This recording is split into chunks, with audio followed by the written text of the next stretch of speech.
and I am an addict. Welcome to this meeting of the New Beginnings of Hope Group of Narcotics Anonymous. I'd like to open this meeting with a moment of silence for the addict who still suffers, followed by the Serenity Prayer. God, grant me the serenity to accept the things I cannot change, the courage to change the things I can, and the wisdom to know the difference. We'd like to extend a special welcome to newcomers. If there's anyone attending their NA meeting for the first time, would you care to introduce yourself? We ask that they're not to embarrass you, but to get to know you better. For the protection of our group, as well as the meeting facility, we ask that if you have any drugs or paraphernalia on your person at this meeting, to please take them now and dispose them as quickly as possible. We recognize those with varied periods of time that are been clean. With this being said, Cynthia, congratulations for being 6 months clean. Thank you. I would now like to take a minute to do a few readings. Brianna, would you like to read Why We Were Here? Cynthia, would you like to read How It Works? And Kimberly, Just for Today. Why are we here? Before coming to the fellowship of NA, we could not manage our own lives. We could not live and enjoy life as other people do. We had to have something different, and we thought we had found it in drugs. We placed their use ahead of the welfare of our families, our wives, husbands, and our children. We had to have drugs at all costs. We did many people great harm, but most of all, we harmed ourselves. Through our inability to accept personal responsibilities, we were actually creating our own problems. We seemed to be incapable of facing life on its own terms. Most of us realized that in our addiction, we were slowly committing suicide. But addiction is such a cunning enemy of life, that we had lost the power to do anything about it. Many of us ended up in jail or sought help through medicine, religion, and psychiatry. None of these methods was sufficient for us. Our diseases always resurfaced or continued to progress until in desperation we sought help from each other in Narcotics Anonymous. After coming to NA, we realized we were sick people. We suffered from a disease from which there is no known cure. It can, however, be arrested at some point, and recovery is then possible.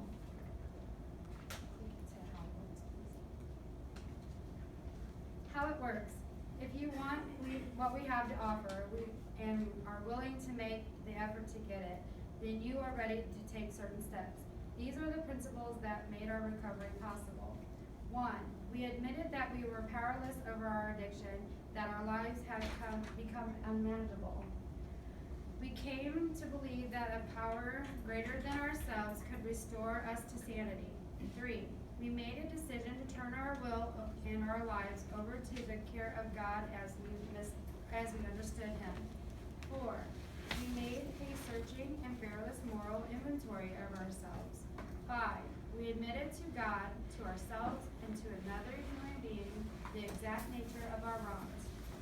We were entirely ready to have God remove all of these defects of character. 7.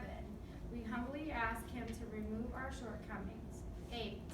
We made a list of all our persons we had harmed and become willing to make amends to them all. 9. We made direct amends to such people wherever possible, except when to do so would injure them or others. 10. We continued to take personal inventory, and when we were wrong, promptly admitted it. 11.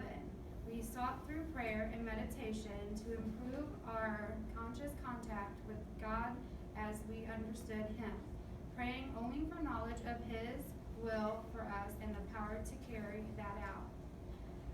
12. Having had a spiritual awakening as a result of these steps, we tried to carry this message to addicts and to practice these principles in all of our affairs. Just for today, tell yourself, just for today, my thoughts will be on my recovery, living and enjoying life without these drugs. Just for today, I will have faith in someone who is NA, who believes in me and wants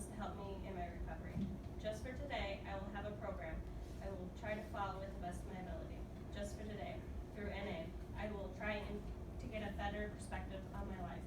Just for today, I will be unafraid. My thoughts will be on my new associations, people who are not using and who have found a new way of life. So long as I follow that way, I have nothing to fear. We would like to discuss the topic today, which is the first step of the 12 steps. We admitted that we are powerless over our addiction, that our lives had become unmanageable.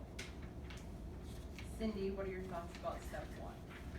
What this step means to me is that I had no control over my addiction. It had control over me. My life has been so crazy and chaotic with my drinking that I almost lost everything that was important to me. This 6 months has been the hardest thing I have ever done. I gave this idea of rehab and these group meetings a chance to know that I need my higher power to get through it. Brianna, what are your thoughts? Well, to me, I think it's silly. Because I choose what I do and don't do. I am not powerless. I have my life under control. Well, we have about 10 minutes before the meeting is scheduled to close. That is all the time we have. I'd like to pass around the basket. The basket being passed around is one of the way of practicing our 7th tradition, which says every NA group ought to be self-supporting, declining outside contribution. The money we collect pays for rent, literature, refreshments, through contributions from this group to various NA service committees. It also helps carry the NA message of recovery in our own area of the world. Again, thanks for coming tonight. Would all those who care to join in the circle and close the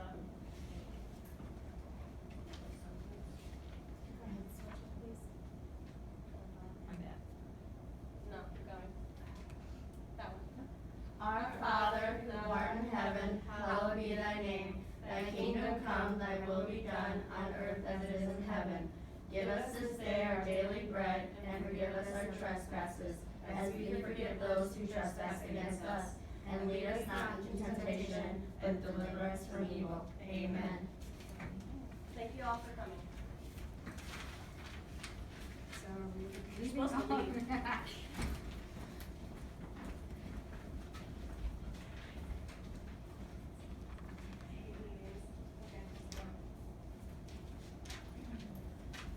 That's done, I think. Do I click to something else? I think we're done with that, right? Just sit.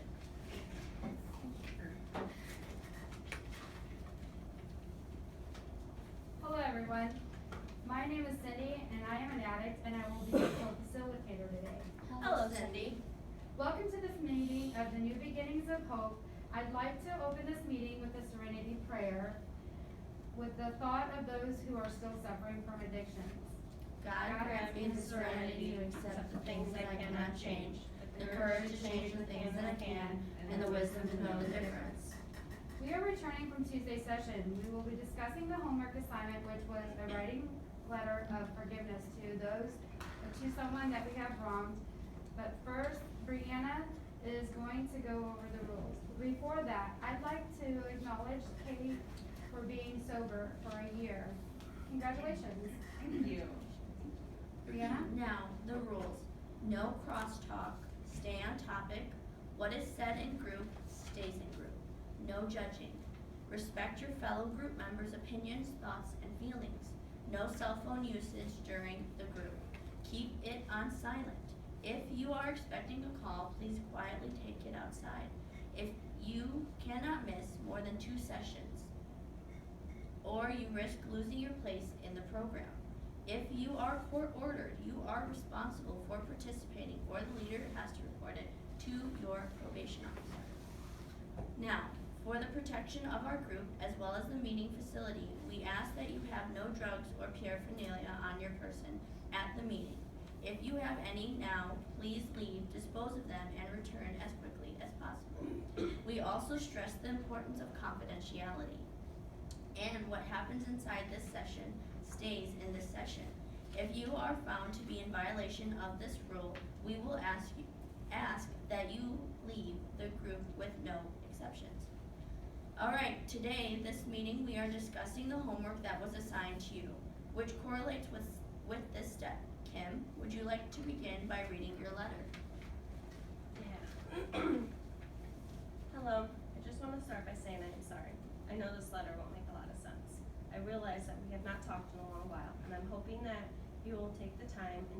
truly reading this. I was asked to write one person who I've wronged in my life, and you were the one person that came to my mind. You were my rock when I was coming down. You were my body to hold me up when I was too high to even walk. You were my best friend. Remember all those nights we laid awake talking about what we wanted to be when we were older? I miss those nights. I miss those days when I could come to talk to you because I was fighting with my parents. You tried so hard to help me, and all I ever did was push you away. You were there when I had baby Serenity, and I told you time and time again I would stay clean for her. I wanted to be a good mother. I just didn't know how to be one. The day I came over, strung out, was one of the hardest days I can remember. Giving up Serenity for drugs, I was never the same. I'm sorry I piled all my crap on you. I'm sorry I was a worthless mother and that I just dropped Serenity off to you and left. I'm a failure. I just wanted to let you know that I'm 30 days clean and I'm going strong. My counselors and therapists see greatness in me.